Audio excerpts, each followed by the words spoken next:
Welcome to SouFLoTV again, everybody. It's your host with the most. I'm going to start this video off by saying Jamaica has an AIDS epidemic. Okay, whether people want to admit it or not, Jamaica has an AIDS epidemic. There are a lot of people in Jamaica with AIDS. And people are going to say, hey boy, why y'all talk about other places in the world? Them have AIDS too.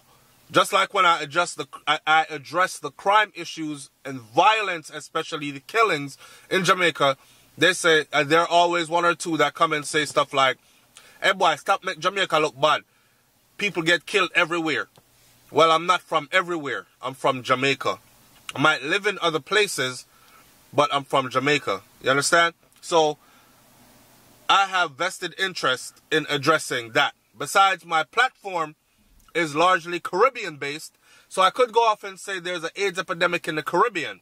But why not narrow it more in to where I really know about?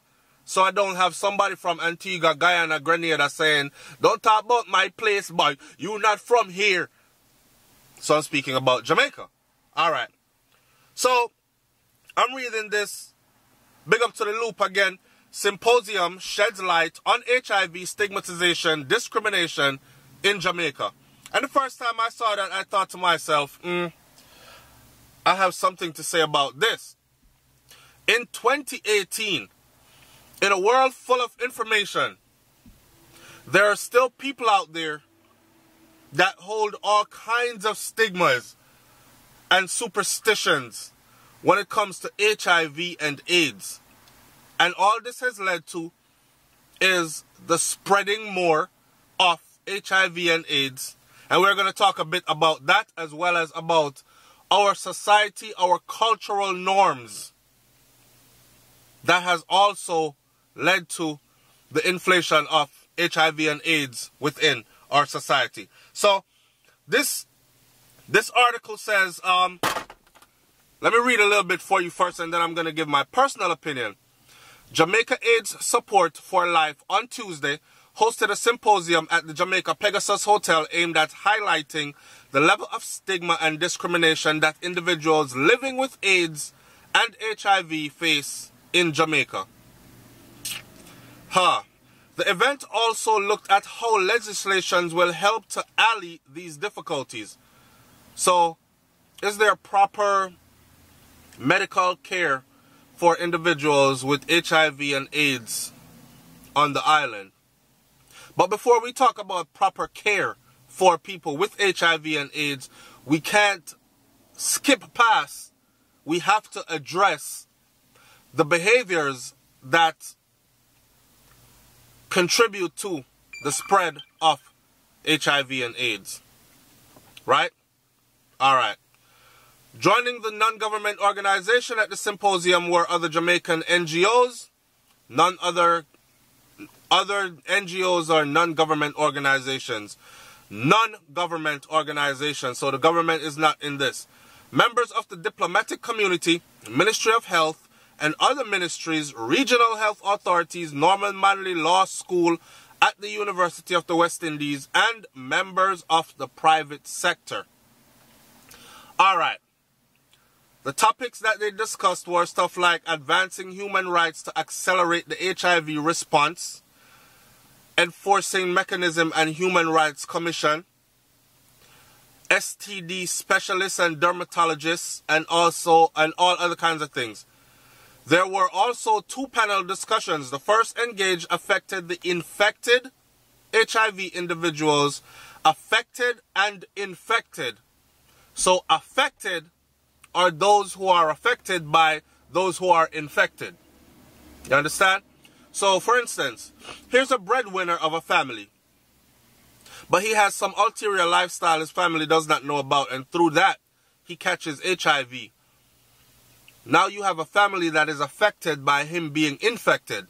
Because once he gets sick and he can't go to work and can't support his children, can't support his family, here's a whole family that depended on you that is affected. Let's talk about the people who are infected by people who know that they have or suspect that they have, but refuse to actually find out, refuse to actually face the music that they have. And then there are those who know that they have, but they don't mind spreading it anyways. There were also 2 panel discussions that first engaged affected and infected individuals, sharing their experiences of discrimination in accessing both healthcare and legal services. The panel included a transgender person living with a disability, men who have sex with men, and sex workers. You see what the panel included? A transgender person living with a disability. Alright, so here's a disabled transgender individual that still has sexual needs, and this individual is HIV positive. This right there could take a whirlwind of a spin and a whole nother video for me to go through all that right there. Men who have sex with men. That's another issue that a lot of people in Jamaica are not willing to confront. And then you have sex workers. Sex workers that are both female and men. And I've heard crazy, sick stories from female sex workers in Jamaica. Stories about how men, Jamaican men of course, and foreigners too, that want, but they were talking about local men, that want them to do things like doo-doo on them, pee-pee in their mouth, and these kinds of things. Now, you've even had women that tell stories of men that they don't play around. She said, I don't play around. They have to use a condom on me. But there are men that offer double what she's charging to go raw. Why would you go to a prostitute and offer double to go raw? Either you have something to give. You must have something to give, because I can't see how. Or can you imagine if this prostitute has something to give and she already knows she has something, so she has nothing to lose? Because the same prostitutes that tell this story, they tell of other females in their trade that they know that do it. Yeah man, me know so and so, she go raw. If him double the money on them thing, that sometimes the money good, you know, all like 3 bills US. And she goes raw. These are the things that happen to make our place the place it is as far as AIDS goes.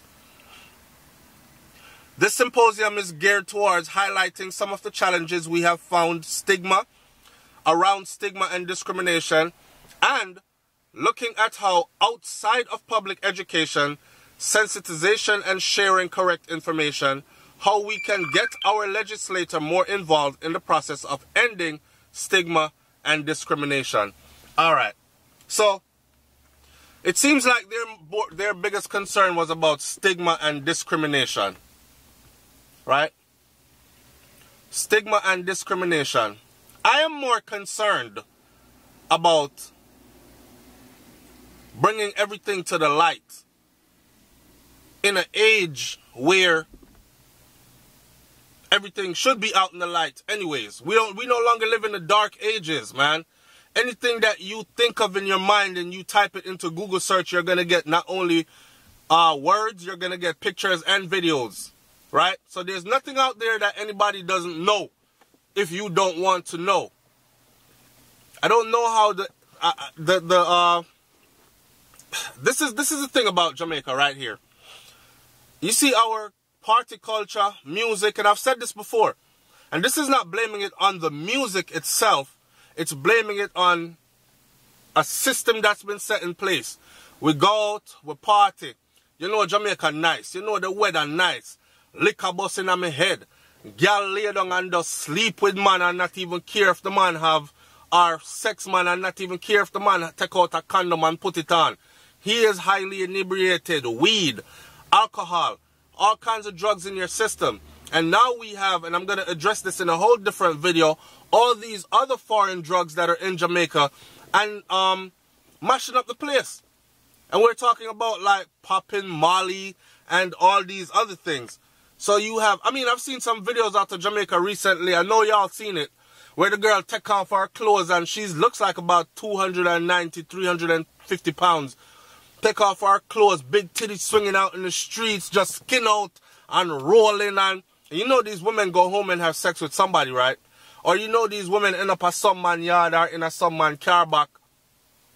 And speaking of the Caribbean diaspora, someone sent me a video where, and y'all know I can't show these videos on YouTube, sent me a video where in the middle of the street, I don't know if it was Carnival, but in the middle of the street, this woman, and she not bad looking, spread out, lift up, she had on a skirt and she lift the skirt up to her waist and spread out. And there is a man in between her legs, mouth first, and people standing around with their cell phone.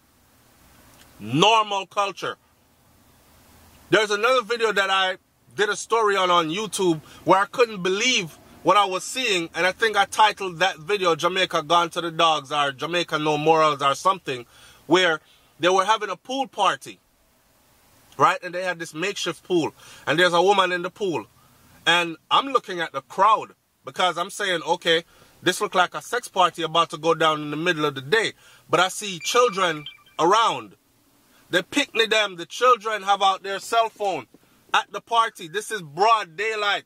And one time gone in Jamaica, someone would have stepped out and said, "Oh, you can't do this here, so. You can't do this here. There are kids here. Take that somewhere more exclusive or more secluded." Nope. Everybody in now. The man unzip him pants. May I walk you through it now? The woman pull out him something. She jerk it up, play with it till it get hard, put it in her mouth, everything. So oral sex right there in front of everybody. Young kids, young girls were there with their cell phones out. I can't help but to think these young girls are watching this and they're videotaping it and they know these people in their community. So these are grown adults who are watching these young girls, watch them having sex, performing sexual acts right there. And these grown men are there watching what's going on as well. I can't help but to think that they're also watching these young girls. And then, them probably already sleeping with these young girls. And half of the time, ain't no condom being used. I see sex videos coming out of Jamaica and all, no, me not see condom for none of them. A beer back riding, me I see. And it seems like they do these videos to discredit these girls, to degrade these girls, but none of these guys are wearing protection even in the videos. So it brings us back to the whole just sleep with anybody kind of thing. Man, a girl is 20 girl, we say. And you sleep with 20 girl and not one of them you use protection with. And them 20 girl there have the same mentality that you have. She have multiple men, each one of them. So in essence, you're sleeping with about 100 people. Somebody in there have the disease called AIDS. And then let's not forget how we don't want to address man that's sleeping with men. And I keep telling y'all that a lot of women only have Batman for a boyfriend. A lot of these guys are bisexual. And if they're not bisexual, they're straight up gay and using you as a cover. But it's the society we live in. How do we solve this? How do we help this? Two things. I'm going to end this video by saying this. Abstinence and education. When people used to tell me about abstinence, I used to be like, abstinence, Maras, yo, my nature jumping. Right? Me's a man will have to get mine. So, abstinence, it not gonna work, hombre. Alright. Now, and I remember being 18, 19. And you know what I used to say? Because I was wild. I used to say, me no want to know. I don't want to know. I don't want to know if I have anything. So I never used to go to the doctor. And I know a lot more of Jamaican men. And in our culture, some people even think that they can still pray about it and it will disappear.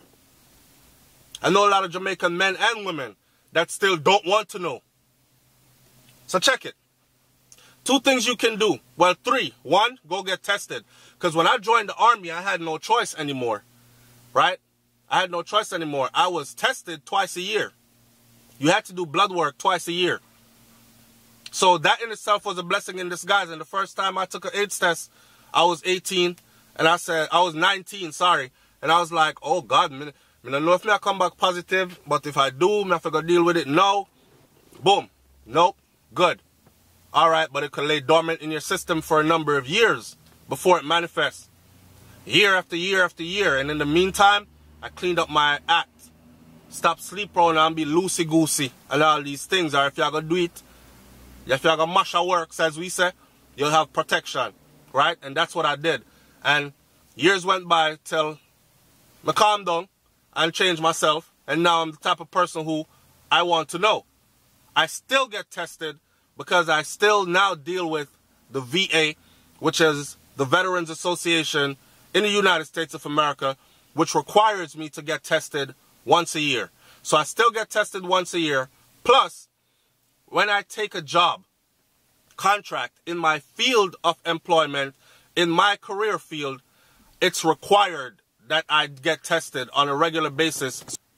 Get tested on a regular basis. Use protection. And stop being in denial. I don't want to know. It's going to kill you. Get tested on a regular basis. Use protection. And do practice some abstinence. Okay? Stop being so wild and loose. Because the wild and looser you are, is the more you are increasing your chances of getting that. In closing, I'm going to say this. A lot of you are naive. You know exactly the type of person you're with. And they're going to end up infecting you as well. All right? So start putting your life before everything else. Because without life and health, you have nothing. It's SouFLoTV, man. Like, comment, share, subscribe. Leave your comment in the comment section below. Add to this. Let me hear what you got to say about it. All right? I'm out. Peace.